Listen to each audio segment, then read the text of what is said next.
السلام علیکم ورحمۃ اللہ وبرکاتہ۔ ان الحمد للہ والصلاة والسلام علی رسول اللہ۔ اعوذ باللہ السمیع العلیم من الشیطان الرجیم، بسم اللہ الرحمن الرحیم۔ رب اشرح لی صدری ویسر لی امری واحلل عقدۃ من لسانی یفقہوا قولی۔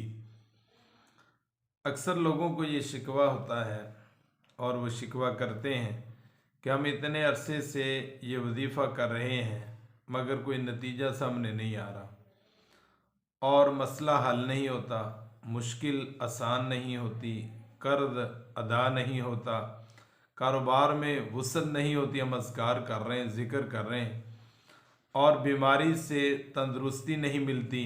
حقیقت یہ ہے کہ اسلامی وظائف میں جو تاثیر رسول اللہ صلی اللہ علیہ وسلم نے بیان فرمائی ہے ان میں ذرا بھی شک کی گنجائش موجود نہیں ہے، کیونکہ سارا جہان غلط ہو سکتا ہے لیکن محبوب خدا جناب محمد رسول اللہ صلی اللہ علیہ وسلم کا فرمان غلط نہیں ہو سکتا۔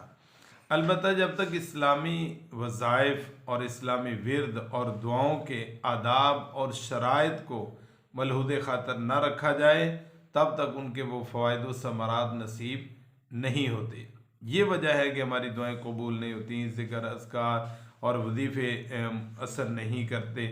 مختلف احادیث کے مطالعہ سے اور جو وظائف کی اثر انگیزی کی جو شرائط ہیں جو سامنے آئی ہیں ان کی انتہائی اختصار کے ساتھ ایک فہرست آپ کے سامنے رکھتا ہوں اور وہ بتاتا ہوں کہ کون سی چیزیں ہیں اذکار کے لیے، دعاؤں کے لیے، وظائف کے لیے، وردوں کے لیے، ان چیزوں کا خیال رکھنا ضروری ہے۔ نمبر 1، عقیدے کی درستی۔ جب تک عقیدہ درست نہ ہو تب تک کوئی ذکر، کوئی وظیفہ اور کوئی ورد اثر نہیں کرتا۔ اسی طرح بدعات سے پرہیز، جو بدعات ہیں ان سے بچنا، اس کو سنت کا پیروکار ہونا چاہیے اور بدعات سے اسے بچنا چاہیے۔ اور نمبر 3 پر ہے شرک سے اجتناب، وہ مشرک نہیں ہونا چاہیے، اس کے عقیدے میں توحید ہو۔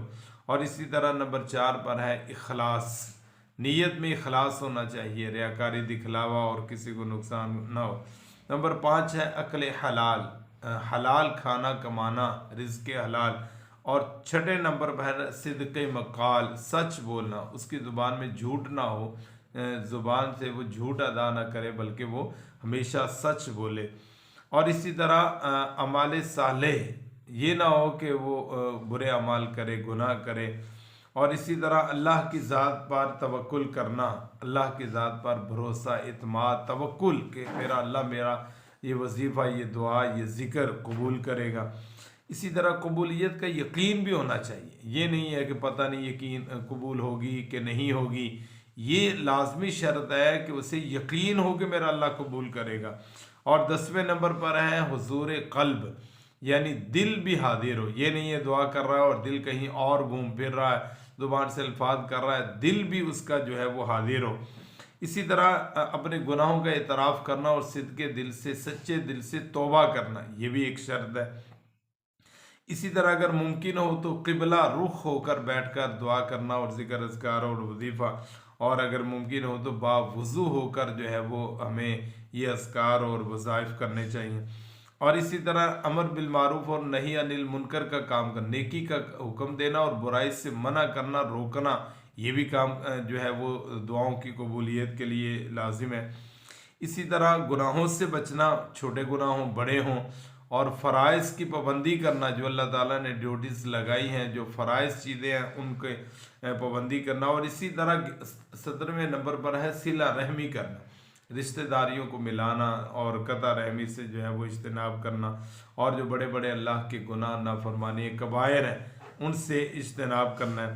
اور 19ویں نمبر پر ہے صدقات کی کثرت، صدقہ و خیرات کرنا چاہیے، اللہ کی راہ میں دینا، چاہے وہ 1 روپیہ، 10 روپیہ، 20 روپیہ، 100 روپیہ، جتنا بھی ہم دے سکتے ہیں وہ دینا چاہیے۔ اور اسی طرح فضول خرچی سے پرہیز کرنا، فضول خرچ نہیں ہونا چاہیے، فضول خرچ کو شیطان کا بھائی کہا گیا۔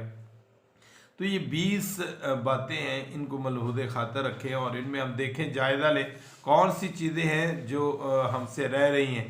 یقیناً ان میں سے کوئی نہ کوئی چیز ایسی رہتی ہوگی جس کی وجہ سے ہماری دعائیں قبول نہیں ہوتی اور ہماری مشکل آسان نہیں ہوتی، قرض ادا نہیں ہوتا اور ہمارے وظائف اور ذکر و اذکار کے اندر وہ تاثیر پیدا نہیں ہوتی۔ یقیناً اللہ تعالیٰ اپنی قدرت کاملہ سے ان کے ثمرات اور برکات اور اثرات ضرور ظاہر فرماتا ہے۔ ہمیں ان چیزوں کا خیال رکھنا چاہیے۔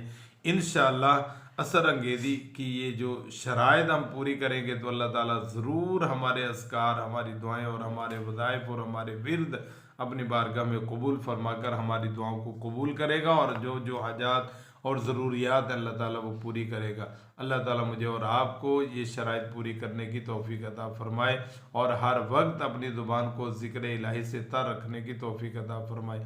السلام علیکم ورحمۃ اللہ وبرکاتہ۔